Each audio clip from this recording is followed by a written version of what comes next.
BJP ಕರ್ನಾಟಕದ ವಿರುದ್ಧ FIR post delete ಮಾಡಿದ ಬಿಜೆಪಿ ದಿವಂಗತ ಮಾಜಿ ಪ್ರಧಾನಿ ಇಂದಿರಾ ಗಾಂಧಿಗೆ ಅವಮಾನ ಮಾಡಿರುವಂತಹ ಪೋಸ್ಟ್.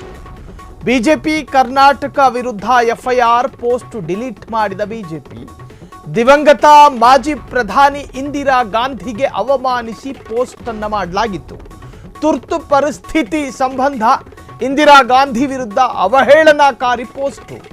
ಆ ಪೋಸ್ಟ್ ವಿರುದ್ಧ ಬೆಂಗಳೂರಿನ ಹೈಗ್ರೌಂಡ್ಸ್ ಠಾಣೆಯಲ್ಲಿ ಎಫ್ಐಆರ್ ಕೂಡ ದಾಖಲಾಗಿತ್ತು.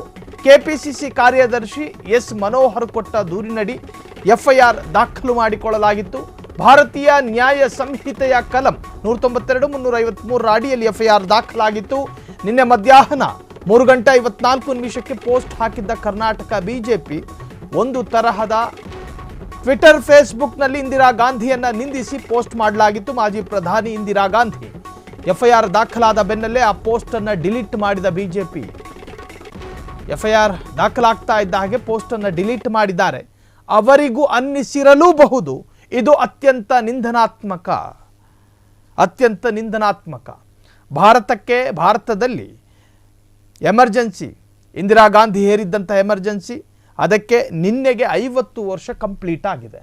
ಇನ್ನು ಆ ತುರ್ತು ಪರಿಸ್ಥಿತಿಯನ್ನು ಈವರೆಗೂ ಖಂಡಿಸ್ತಾ ಬಂದಿರತಕ್ಕಂತಹ ಬಿಜೆಪಿ ಅದನ್ನೊಂದು ತರಹದ ಕರಾಳ ದಿವಸವನ್ನಾಗಿ ಆಚರಿಸುವಂತಹ ಅಥವಾ ಅದನ್ನು ಸಹಿಸಿಕೊಳ್ಳಲಾಗದಂತಹ ದೌರ್ಜನ್ಯದ ದಿನ ಅನ್ನೋ ತರಹದ ಒಂದು ವಿಚಾರವನ್ನು ಬಿಜೆಪಿಗರು ಪ್ರತಿ ಬಾರಿಯೂ ಕೂಡ ಆಚರಿಸಿಕೊಂಡೇ ಬಂದಿದ್ದಾರೆ. ಅದರ ಭಾಗವಾಗಿ ಬಿಜೆಪಿಯ ಅಧಿಕೃತ ಖಾತೆಯಲ್ಲಿ ಮಾಜಿ ಪ್ರಧಾನಿ ಇಂದಿರಾ ಗಾಂಧಿಯನ್ನು ಅತ್ಯಂತ ನಿಂದನಾತ್ಮಕವಾದಂತಹ ಅಕ್ಷರಗಳಲ್ಲಿ ಒಂದು ಪೋಸ್ಟ್ ಮಾಡಿದರು. ಅದರ ವಿರುದ್ಧ ಕೆಪಿಸಿಸಿ ಕಾರ್ಯದರ್ಶಿ ದೂರನ್ನು ಕೂಡ ಹೈಗ್ರೌಂಡ್ಸ್ ಪೊಲೀಸ್ ಠಾಣೆಗೆ ಕೊಟ್ಟಿದ್ದರು. ಅದರಂತೆ ಎಫ್ಐಆರ್ ಕೂಡ ದಾಖಲಾಗಿತ್ತು. ಎಫ್ಐಆರ್ ದಾಖಲಾಗ್ತಾ ಇದ್ದ ಹಾಗೆ ಪೋಸ್ಟ್ ಕಣ್ಮರೆಯಾಗಿದೆ, ಪೋಸ್ಟ್ ಡಿಲೀಟ್ ಮಾಡಿದ್ದಾರೆ. ಸೊ ಈಗ ಪೋಸ್ಟ್ ಕಾಣಿಸಿಕೊಳ್ತಾ ಇಲ್ಲ. ತುರ್ತು ಪರಿಸ್ಥಿತಿ ಸಂಬಂಧ ಇಂದಿರಾ ಗಾಂಧಿ ವಿರುದ್ಧ ಅವಹೇಳನಕಾರಿಯಾದಂತಹ ಪೋಸ್ಟ್ ಅದು. ಈ ಪೋಸ್ಟ್ ವಿರುದ್ಧ ಬೆಂಗಳೂರಿನ ಹೈಗ್ರೌಂಡ್ಸ್ ಠಾಣೆಯಲ್ಲಿ ಎಫ್ಐಆರ್ ದಾಖಲಾಗಿತ್ತು.